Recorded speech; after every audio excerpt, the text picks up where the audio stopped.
এই মুহূর্তটা, হ্যাঁ, এইটুকুই যথেষ্ট তোমার জীবনের সবচেয়ে বড় পরিবর্তন আনার জন্য। আত্মবিশ্বাস মানে কি এটা শুধু নিজের ওপর বিশ্বাস না। আত্মবিশ্বাস মানে সবাই যখন বলে তুমি পারবে না, তখন নিজের মনের ভিতর থেকে আওয়াজ আসে তুমি পারবে।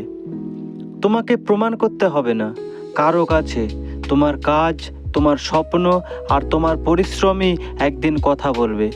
জীবনে বাধা আসবেই, কিন্তু আত্মবিশ্বাসী মানুষ জানে প্রতিটা ব্যর্থতা আসলে পরবর্তী সফলতার সিঁড়ি। নিজের উপর বিশ্বাস রাখো, তুমি পারবে, কারণ তুমিই তোমার গল্পের আসল নায়ক।